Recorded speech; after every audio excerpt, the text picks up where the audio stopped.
off with the dry mix. So in one bowl, I have a little sieve here. You do not have to do it, but because I live in a place that's hot, my sugar crystallizes, so it's just a lot easier if I do this. I have 1/4 of a cup of some all-purpose flour, 1/3 cup of some cocoa powder. Now, I used to not have cocoa powder on hand all the time, and I used to use hot cocoa mix. It will give it a little bit of a different flavor, but still the same concept. So that was 1/3 cup of that. Then I'm gonna add a teaspoon of some instant espresso. Now, instant espresso, it's just literally like regular coffee that you would make in the morning. But I will tell you, these are freeze-dried coffee beans, so do not put coffee grounds in here. We're gonna do a teaspoon of that, and if you don't have it, it's literally optional. Then we're gonna add a 1/4 teaspoon of some salt. Then we can just bring this all together here. Then with all of these little lumps here, just push them through. And the last thing to our dry mix is a cup of sugar. Once again, my sugar has lumps because Texas is hot. Then same thing, literally just push it through and knock it back in. Now we can mix this and set this aside and work on our wet ingredients. So for the wet ingredients, I have 6 tablespoons of butter. You literally could do this in the microwave. My microwave is just absolutely terrible. So anybody want to send me a microwave, feel free. I will send you my address. But we are going to melt the butter over like medium-ish heat. And then we're gonna add some San Jose dark chocolate chips. You could use milk chocolate, you could use the 75% of this, and even the 100% if you really want to.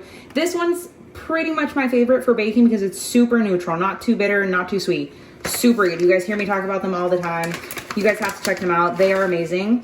And the chips are super, super big. So I usually chop them up, and it's nice because you get like little big pieces and small pieces of this. Okay, we've got a little bit of a different angle here, so I'm just gonna add the chocolate chips in. Like I said, literally you could do this in the microwave. I'm gonna add roughly 1/3 of a cup. I mean, who's ever said that's been too much chocolate? So I'd say maybe, what is that, 3, 6, 7, 10? You know what, we're just gonna go for it. And we're gonna melt this, and then I'll show you guys.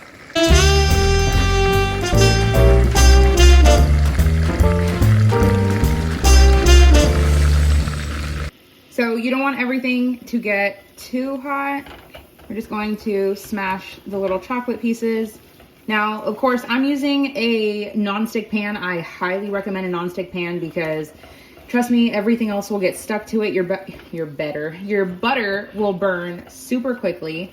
So I'm going to turn off the heat now, and there's a few little lumps, but I'm going to take it off of the hot heat, set it to the side, and let it cool for about 10 minutes while we work on the rest of the ingredients. So now for the wet ingredients, we're gonna do 2 eggs. I always tell you guys, crack your eggs in a separate bowl because once you add it to everything else, if you get a shell, you're screwed. So people ask how you do it. Easiest way, literally drop it, cracks in half.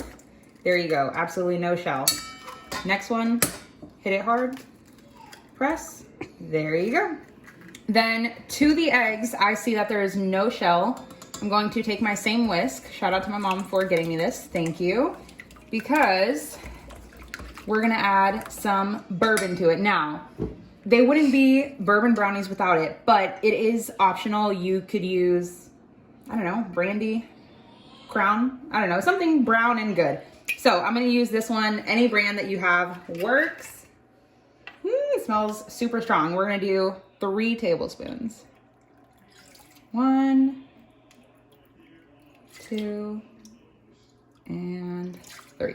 Then we're just going to give that a mix, and then we can bring everything together. So now to our eggs that have the bourbon in them, we're gonna pour in our melted and cooled chocolate. Trust me, you do not wanna add this hot because you're gonna scramble your eggs. So we're gonna scrape every little last bit out of here. I'll come back and do that. Then we're gonna take our same little whisk here and mixy this until it's nice and combined. It's literally gonna look kind of like fudge or like super thick pancake batter, and that's great. Then we're gonna bring in our bowl that has the flour, the sugar, the rest of the dry ingredients, and then we're gonna add our wet mixture with our eggs, our chocolate. Of course, I'll come back in with my scraper. Then we're just going to mix it in. Now it's gonna be a super thick batter, and that's fine. Oh, making a gigantic mess. Now I have a 8x8 little glass baking pan here. I lined the bottom with some parchment paper. You could skip that and just spray some oil, spray butter, whatever you have. This to me just kind of makes it a little bit easier for me. Now I made sure everything was super mixed, no lumps of flour, and I'm just gonna put everything in here. It's a thick batter, but it's great. They're gonna be fudgy and chewy and good. As I'm looking at it, I probably should have doubled the recipe, but it's good because literally tomorrow I'm gonna be baking something else.